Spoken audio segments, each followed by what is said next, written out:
바로의 꿈이 이루어져 7년 풍년이 지나고 7년 흉년이 다가왔습니다. 그러나 요셉으로 말미암아 흉년을 대비한 애굽에는 창고에 곡식이 쌓여 있었습니다.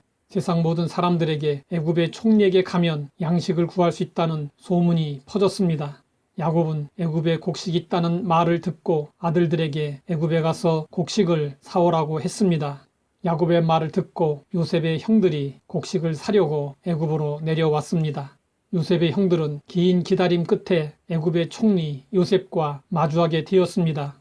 요셉의 형들은 애굽의 총리 요셉을 만나자 얼굴을 땅에 대고 절을 했습니다. 요셉의 꿈이 이루어지는 순간이었습니다. 요셉이 17살 소년이었을 때 꿈을 꾸고 형들에게 말했습니다. 우리가 밭에서 곡식단을 묶더니 내 단은 일어서고 당신들의 단은 내 단을 둘러서서 절하더이다. 요셉의 형들은 자신들도 모르는 사이에 요셉에게 절하게 된 것입니다. 요셉은 형들을 단번에 알아보았지만 형들은 총리가 된 요셉을 알아보지 못했습니다. 형들을 만난 요셉은 모른 체하고 형들을 시험해보기 시작했습니다.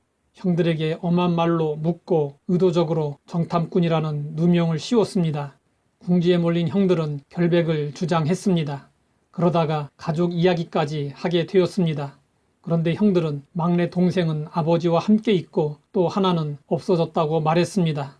자기들이 질투하고 미워해서 상인들에게 팔아넘기고 없어졌다고 말하는 형들을 보며 요셉은 화가 났습니다. 그런데 그 와중에 요셉은 동생 베냐민이 너무도 궁금해졌습니다. 요셉이 가장 보고 싶었던 사람은 아버지 야곱과 동생 베냐민이었습니다. 베냐민만이 유일하게 한 어머니를 둔 친동생이기 때문이었습니다.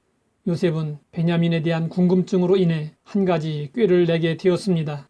요셉은 형들에게 진실함을 증명하려면 한 명만 가서 막내를 데리고 오라고 했습니다. 그렇지 않으면 여기서 한 발자국도 벗어날 수 없다고 했습니다. 그리고 형들을 3일 동안 옥에 가두었습니다. 이는 형들의 죄를 깨닫게 하려는 의도였습니다. 사람은 궁지에 몰리면 본성적으로 왜 이런 일이 일어났는지 지난 날을 돌아보며 이유를 찾게끔 되어 있습니다. 옥에 갇힌 요셉의 형들은 요셉에게 행한 잘못을 기억하지 않을 수 없었습니다. 3일 후에 요셉은 형들에게 말했습니다.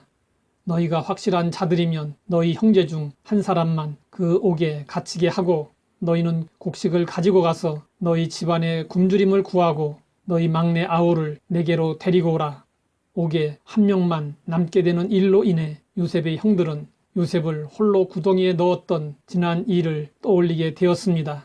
요셉의 형들은 후회하며 서로 말했습니다. 우리가 아우의 일로 말미암아 범죄하였도다. 그가 우리에게 애걸할 때에 그 마음의 괴로움을 보고도 듣지 아니하였으므로 이 괴로움이 우리에게 임하도다. 그때 장자 루벤은 형제들을 말렸습니다. 그러나 루벤이 자리를 비운 동안 다른 형제들이 요셉을 종으로 팔아버렸습니다. 요셉의 형들이 서로 옥신각신할 때 요셉과 형제들 사이에 통역관이 있었습니다. 그래서 요셉의 형들은 요셉이 자신들의 말을 알아듣고 있는 줄 몰랐습니다. 요셉은 형들에게서 물러나와 울었습니다. 그리고 다시 돌아와서 형제들 중에 시므온을 골라내서 형제들이 보는 앞에서 결박하고 애굽에 남도록 했습니다. 요셉이 이렇게 한 것은 형들을 정죄하고 고통스럽게 하려는 것이 아니었습니다. 형들이 죄의 문제를 해결하고 온전히 하나 될 수 있도록 하려는 것이었습니다. 우리가 죄를 지었을 때 하나님은 사건을 통해 우리의 죄를 깨닫게 하십니다. 죄를 그저 덮어두지 않으십니다. 죄의 문제를 해결하지 않으면 평생 죄책감에 시달리며 영적 감옥에서 살게 됩니다. 그래서 하나님은 우리가 정직하게 회개하고 영적 감옥에서 나와 자유하기 원하십니다.